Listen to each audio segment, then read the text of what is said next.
महिलाओं के लिए विशेष साधनाएं।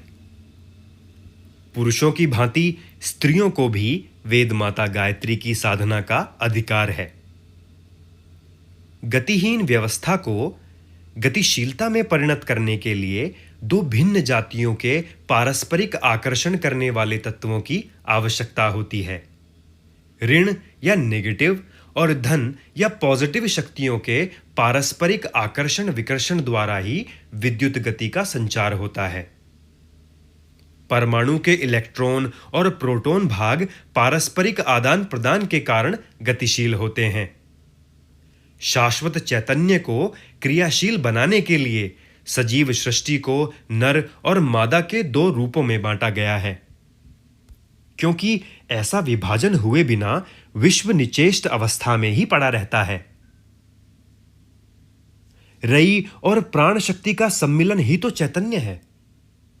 नर तत्व और नारी तत्व का पारस्परिक सम्मिलन न हो तो चैतन्य, आनंद, स्फुरना, चेतना, गति, क्रिया, वृद्धि आदि का लोप होकर एक जड़ स्थिति रह जाएगी।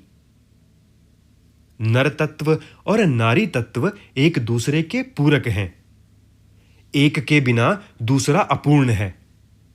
दोनों का महत्व, उपयोग, अधिकार और स्थान समान है। वेद माता गायत्री की साधना का अधिकार भी स्त्रियों को पुरुषों के समान ही है।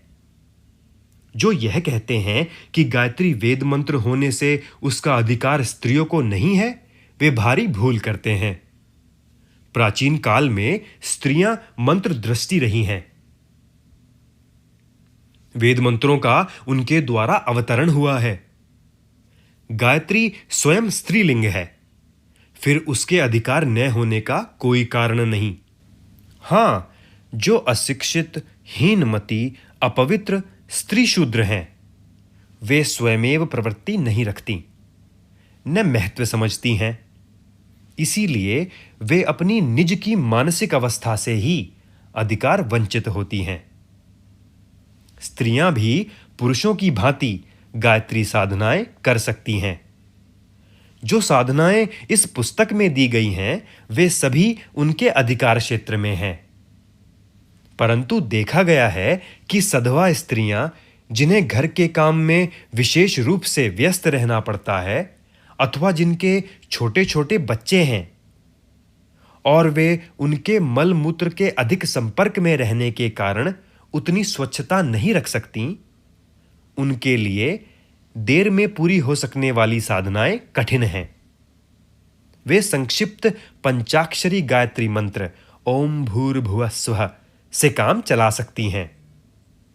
रजस्वला होने के दिनों में उन्हें विधि पूर्वक साधना बंद रखनी चाहिए। कोई अनुष्ठान चल रहा हो तो इन दिनों में रोककर रज स्नान के पश्चात उसे फिर चालू किया जा सकता है। निसंतान महिलाएं गायत्री साधना को पुरुषों की भांति ही सुविधापूर्वक कर सकती हैं। अविवाहित या विधवा देवियों के लिए तो वैसी ही सुविधाएं हैं जैसे कि पुरुषों को। जिनके बच्चे बड़े हो गए हैं, गोदी में कोई छोटा बालक नहीं है या जो वयोवृद्ध हैं, उन्हें भी कुछ असुविधा नहीं हो सकती। साधारण दैनिक साधना में कोई विशेष नियमोपनियम पालन करने की आवश्यकता नहीं है। दांपत्य जीवन के साधारण धर्म पालन करने में उसमें कोई बाधा नहीं। यदि कोई विशेष साधना या अनुष्ठान करना हो तो उतनी अवधि के लिए ब्रह्मचर्य पालन करना आवश्यक होता है। विविध प्रयोजनों के लिए कुछ साधनाएं नीचे दी जाती हैं।